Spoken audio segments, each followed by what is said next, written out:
Well, welcome back to our weekly edition of Fireside Chats. Again, my name is Dave Larson, the pastor here at St. John in Woodbury. And hopefully you have had a good weekend. Hopefully the week is going well. And today, as we focus on our devotional thought for the week, we're going to be focusing on this topic of God's provision. This past weekend here at St. John, along with many places, many churches around the world, they heard a reading from 1 Kings chapter 17. This is it's a well-known chapter. There's some pretty interesting stories in there. But it's interesting to note that this is the first time that we encounter the prophet Elijah. And so here Elijah is called by God to go confront the evil King Ahab, tell him that what he is doing, his faithlessness, his worship of Baal, all these things, that this is not good. There's going to be consequences for his actions, and the consequences would be that of a severe drought coming to Israel, and as we'll see, kind of extends beyond the borders. And so as this is happening, God then sends Elijah, and he sends him to a place where he says, I'm going to provide for you there. And then he sends him to a town called Zarephath. And there in Zarephath, God says, I'm going to provide for you through a widow. And I want to share with you a portion of this account. This is again 1 Kings 17. It says, so he, that is Elijah, went to Zarephath. When he came to the town gate, a widow was there gathering sticks. He called to her and asked, would you bring me a little water in a jar so I may have a drink? As she was going to get it, he called, and bring me, please, a piece of bread.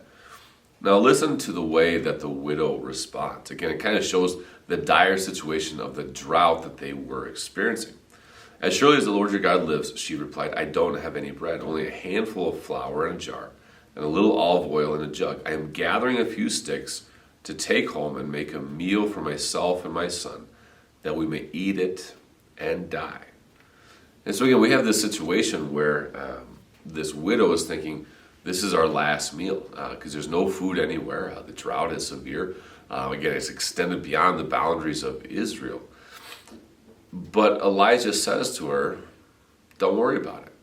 He says, this is what God says, that until the drought ends, the flour that you have will never run empty, that the jar of oil will never run dry, that God will miraculously provide for you throughout this time. Now, if someone came up to you and said to you, if you were down to your last morsel of the food in your house and you didn't know where your next meal was coming from, and someone came up to you and says, hey, give me your last food, but don't worry, God will provide miraculously until all this is over, what would your response be? I mean, for a lot of us, I think the response would be, sorry, I wish I could help you out, but I can't do that.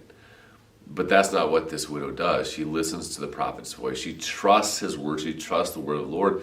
And as you would expect, the word of the Lord was fulfilled. That the flour never ran out. The oil never ran dry. That throughout the drought, they had enough food.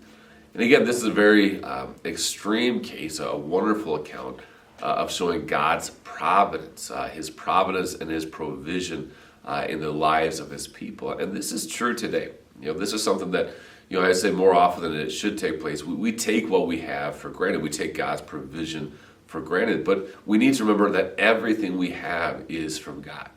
Our food, our clothing, our house, our home, everything that we have, all that we need to support our bodies and lives, all of these things are a gift from God.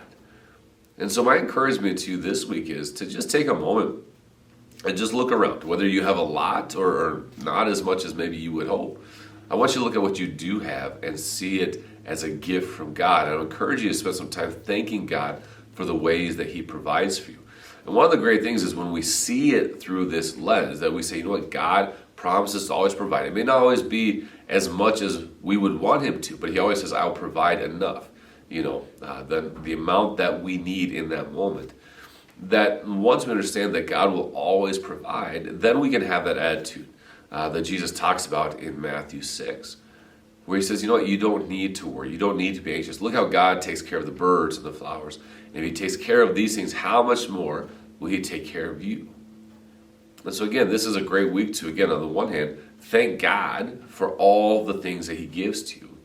but also ask God to really give to you even more so of that calm and confident, that non-anxious spirit, rather a spirit of trust, of confidence, of peace and joy, knowing that whatever happens each and every day, that God will take care of you. God will watch over you. God will provide for you.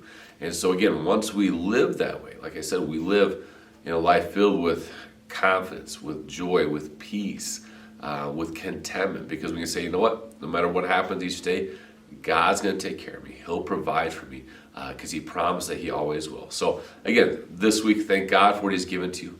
Trust in Him, and again, ask the Spirit to give you a calm and confident and content spirit. So enjoy the rest of your week. God bless, and we'll talk to you next week.